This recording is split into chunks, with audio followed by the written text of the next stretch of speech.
Hello பிரேஸ்லாட், நல்லா இருக்கிறீங்களா? இந்த நாளில் கூட ஆண்டோடைய வசனத்தை நாம் தியானிக்க இருக்கிறோம். சங்கீதக்காரன் 119ஆம் அதிகாரத்தில் 173ஆம் வசனத்தில் சொல்லுகிறார், நான் உம்முடைய கட்டளைகளை தெரிந்து கொண்டபடியால் உமது கரம் எனக்கு துணையாக இருப்பதாக. பிரியமானவர்களே, ஆண்டவருடைய கட்டளைகள் என்று பார்க்கும் பொழுது ஆண்டவர் நமக்கு சட்டத்திட்டங்கள்லாம் ரொம்ப கடுமையான சட்டங்களை எல்லாம் கொடுக்கவில்லை. அவர் சொல்லுகிற காரியங்கள் நம்முடைய வாழ்க்கைக்கு பிரயோஜனமானவைகள். அவைகள் நம்முடைய வாழ்க்கையை மெருகேற்றக்கூடியவைகள், நம்மை பரிசுத்தப்படுத்தக்கூடியவைகள் என்று பார்க்கும் பொழுது ஒவ்வொருத்தரும் பார்க்கும்பொழுது அவருடைய கட்டளைகளை கைக்கொண்ட ஒவ்வொருவரும் பாக்கியவான்களாக இருக்கிறார்கள். அவருடைய சாட்சிகளை கைக்கொண்டு அவரை முழு இருதயத்தோடும் தேடுகிறவர்கள் பாக்கியவான்கள் என்று சொல்லியிருக்கிறார். பார்க்கும் பொழுது ஆண்டவருடைய இந்த வேதத்தில் உள்ள ஒவ்வொரு பரிசுத்தவான்களுடைய வாழ்க்கையும் நமக்கு ஒரு எடுத்துக்காட்டாக இருக்கிறது. அவர்கள் எப்படி ஆண்டவரை நம்பி எப்படி வாழ்ந்தார்கள், அவர்கள் எப்படி ஆண்டவரை நம்பி வாழ்க்கையில் ஜெயத்தை பெற்றுக்கொண்டார்கள், வெற்றியை பெற்றுக்கொண்டார்கள் என்று சொல்லி வேதத்தில் போடப்பட்டிருக்கிறது.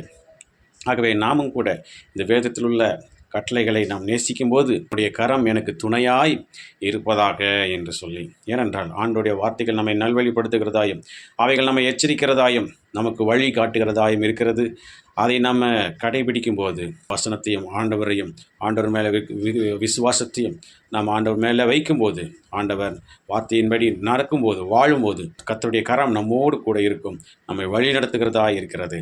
ஆகவே ஆண்டவருடைய வசனத்தை வாசிக்க வேண்டும், அதை நேசிக்க வேண்டும், விசுவாசித்து அதை கீழ்ப்படிந்து அதன்படி வாழும்போது கர்த்தர் நிச்சயமாக நம்மை ஆஸ்வதிக்க வல்லமுள்ள தேவனாக இருக்கிறார். ஆகவே ஆண்டவரை விசுவாசிப்போம், வார்த்தையை வாசிங்க, நேசிங்க, கீழ்ப்படிங்க. கர்த்தர் நம்மை ஆஸ்வதிப்பாராக. அவருடைய கரம் நம்மோடு இருக்கும். கர்த்தர் நம்மை ஆஸ்வதிப்பாராக. நாம் பிரார்த்தனை செய்வோம். எங்கள் சிதான பரலோகத்தின் தந்தையே, ஆஸ்வதிக்கப்பட்டதான இந்த நாளிலேயும் நீ கொடுத்த நம்முடைய வார்த்தைக்காக நன்றி செலுத்துகிறோம். ஆண்டவர் உம்முடைய கட்டளைகளை நான் தெரிந்து கொண்டபடியால் உமது கரம் எனக்கு துணையாக இருப்பதாக என்ற சங்கீதக்காரன் சொன்ன வார்த்தையின்படி நாங்களும் உம்முடைய கட்டளைகளையும் உம்முடைய வார்த்தைகளையும் உம்முடைய சாட்சிகளையும் நாங்கள் கை கொண்டிருக்கிறோம். அதை தெரிந்து கொண்டிருக்கிறபடியால் ஆண்டவரே, உம்முடைய கரம் எங்களோடு இருக்கட்டும்.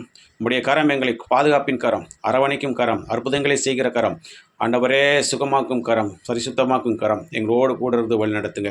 இந்த நாளில் ஒவ்வொரு பிள்ளைகளுடைய வாழ்க்கையில் நீர் இடைப்படுவீராக. ஒவ்வொரு பிள்ளைகளுக்கு இருக்கிறத பலவீனத்தை மாற்றி போடுங்க.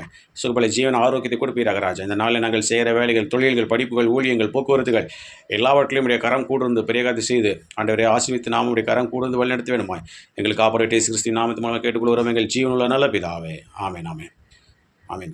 பிரியமானவர்களே, ஆண்டவர் நமக்கு அற்புதங்களை செய்திருக்கிறார். அவருடைய கரம் நம்மோடு இருக்கிறது. ஆண்டோட வார்த்தையை நேசிங்க, வாசிங்க, விசுவாசிங்க, கீழ்ப்படிங்க. கர்த்தர் நம்மோடு கூட பெரியாதை செய்வாராக.